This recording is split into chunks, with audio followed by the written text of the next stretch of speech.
Anissar Zena Khalil, c'est Midi People.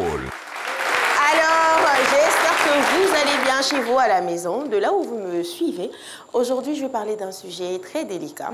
Il s'agit de ce footballeur nigérien qui a décidé de se séparer de sa femme parce que cette dernière avait manqué de respect à sa mère. Je vous explique. Il se nomme Ogola.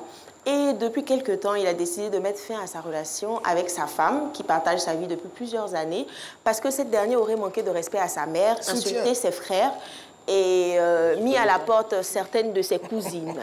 La dame se plaignait du fait que ses parents venaient trop demander de l'argent à la maison et qu'ils passaient trop à la maison, très souvent à la maison. Et elle, au fait, elle en avait marre. Donc, je pense qu'une chose en entraînant une autre, elle a pété un plomb. Donc, le monsieur qui a dit que c'est sa mère qui s'était occupée de lui depuis sa naissance, c'est bien normal, qu'il a soutenu que sa première femme était sa mère. Donc, il a décidé comme ça de se séparer de sa femme. Ce qui rejoint un peu l'histoire qui se passe en ce moment en Côte d'Ivoire avec le footballeur Abdul Razak et sa femme Aïcha.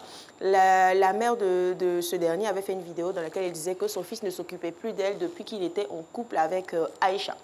Donc, moi, je pense que déjà, ce genre d'histoire-là, c'est un peu délicat parce qu'on n'aura jamais les deux versions. Donc, ma grand-mère m'a toujours dit, dans une histoire, il y a toujours trois versions. C'est-à-dire la version du gars, la version de la go, puis la version du voisin. Non, il y a la vérité. Mais en même temps aussi, il faut savoir que ça peut ne pas être évident aussi. Hein. Okay. Bon, vous êtes en couple, à chaque fois, bonjour, bonjour. Après, il y a plusieurs personnes qui sont super familles, au fait. Je ne suis pas contre la famille de mon époux, mon chien et tout. Mais vous êtes pour ou contre les visites intempestives? Non, moi, je n'aime pas ça. Honnêtement, ce genre de choses-là, je trouve ça déplacé. Parce que nous, on ne s'immisce pas chez vous tout le temps. Bon, après, tu peux venir voir ton cousin une fois. Mais tu as des footballeurs, même dès qu'ils sont à Abidjan, tu as la famille qui est là. Ou bon, OK. Surtout qu'ils ne le voient pas toute l'année. Effectivement. On peut au moins OK. Non, il n'y a pas de problème qu'ils ne le voient pas. Mais dans le cas du footballeur, c'est pas qu'ils ne voyaient pas leur frère toute l'année. C'est qu'il était au Nigeria avec eux, au fait. Ah, OK. Voilà. Donc, du coup, bon, elle n'a pas compris. Je ne prends pas de parti pour la dame parce qu'on n'a pas encore écouté sa version des faits. Mais bon, je veux simplement dire aux internautes de juger moins sévèrement, au fait, les situations. Parce que surtout les histoires de couple, on ne sait jamais où ça commence, au fait. Donc, les jugements doivent être moins sévères, au fait. Aloussène, alors vous, dans une situation pareille, comment vous réagissez? Visite un peu trop régulière de vos parents, demande de soutien, d'appui financier. Ce sont des choses qui peuvent gêner. La famille élargie, oui, ça gêne. Ma mère, ça gêne pas. Elle a carte blanche. Parce que c'est ma maman. Au point que votre mère gêne votre épouse. Enfin, ça, c'est grave. Si elle l'estime. Si elle estime, on déménage. Elle a son elle avec moi et tout, et ma mère, elle a chez elle. Mais tant que ma mère veut venir me voir, et c'est pareil pour l'autre côté, c'est pareil pour l'autre côté. C'est-à-dire que si la mère de ma femme veut venir me voir matin, midi et soir, tout le temps, moi, ça me gêne pas. Mais dans ce cas, habiter ensemble en même temps? Non. Non. Hey, la famille, c'est sacré. Non, mais il ne faut pas abuser. Faut être raisonnable. En fait. Alors, c'est quoi la limite, Andrea, pour vous? Enfin, moi, je pense que tu as eu ton enfant, tu l'as élevé depuis qu'il est tout petit. À un moment, faut donner un peu de l'espace à celle qui partage maintenant sa vie, en fait. Tu ne peux pas être à chaque fois dans le foyer de ton enfant. Tu peux venir une fois par mois, voir les petits-enfants, puis c'est tout. Une fois par semaine. Par semaine, limite. Oui, voilà. ça va. Mais à partir du moment où tu sens que ta belle-fille n'a plus vraiment sa place, tu lui laisses de la place. Mais vous répondez quoi à votre maman quand elle vous dit « c'est mon fils, c'est moi qui l'ai mis au monde ». Mais c'est mon mari aussi. Sacrifié pour lui, j'ai c'est le père de mes enfants. C'est mon mari, c'est le père de mes enfants. C'était moi qui étais là. Mais c'est ton droit, c'est ton devoir en fait. Moi, je pense que les parents doivent arrêter de nous prendre, de s'appuyer sur le fait que je me suis occupée de toi depuis que tu es tout petit. Tu as décidé que je viens de moi. C'est normal que tu t'occupes de moi, en fait. Tout comme moi, je suis obligée de m'occuper de mes enfants. Mais ça me saoule. Attention, on ne va pas casser la table, on se Vous n'avez jamais vu ça, on dirait? Pas du tout, mais... Si, on dirait. Non, pas du tout. Pas du tout, mais... Vous êtes très famille dans En tout cas. votre mission. On va peut-être le tester maintenant par votre réaction. Oui. Vous en pensez quoi de ce sujet? Je pense que dans toute chose, l'excès nuit. Il faut que chacun garde la À quel moment on parle d'excès? Quand on est devant maman, devant ses frères, donc, avec qui on a toujours grandi et tout partagé? C'est un trop plein de tout ça. C'est plutôt, pour les frères, on peut leur parler, mais pour maman, il faut savoir lui parler. Et puis, il faut faire comprendre à madame aussi que c'est la mère. La communication, alors, est une clé pour régler ce genre de soucis?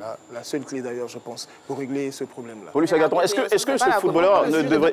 La clé de tout ça, c'est pas la communication, c'est la compréhension. Parce qu'on peut communiquer. On peut pas se comprendre si on ne sait pas se parler. Non, même si on se parle, que l'autre ne veut pas comprendre. Il ne va pas comprendre. D'accord, on s'en gamé, comme on dit. C'est ça. Alors, Paulus Agathon, est-ce que vous ne pensez pas que ce footballeur aurait peut-être dû rendre sa famille indépendante? d'une certaine façon, peut-être en leur aidant à installer des business, de sorte à réduire la dépendance à sa bourse. Je partage cet avis, pardon. Bien sûr, je partage cet avis et personnellement, moi, si je me retrouvais dans pareilles circonstances, moi j'aimerais avoir mon environnement à moi. À partir du moment où je décide de me marier, c'est que c'est pour vivre avec ma femme, à la limite mes enfants. J'ai pas besoin que ma mère ou ma belle-mère viennent s'installer, soit là trop régulièrement, quoi. Voilà. Ok. Alors, on peut prendre un avis un peu particulier, celui de quelqu'un qui ne manque jamais à ce rendez-vous, sauf cas de maladie. Docteur Philo, sous vos applaudissements.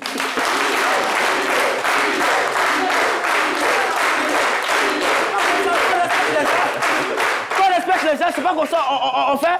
Hein? Qu'est-ce qui se passe? Vous êtes là, vous pensez que ça m'arrange? Moi, c'est ma notoriété qui a joué. Hein? Dites-nous. C'est pas Grand-Père.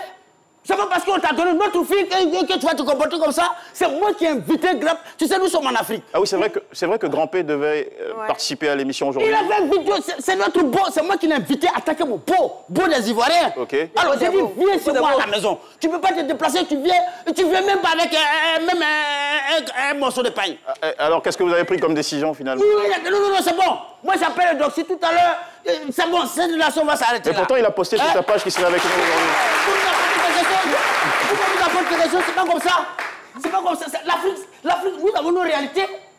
Une belle famille. Encore cette histoire de belle famille. Tu sais qu'il pleut à Abidjan 2 jours. Regarde ça.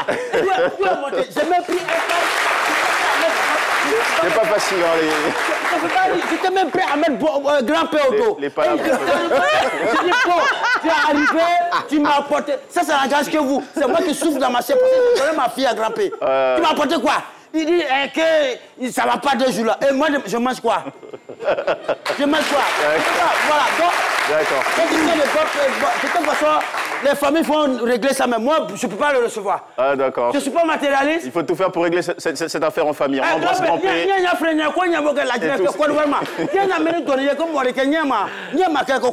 Allez, on embrasse Grand-Père.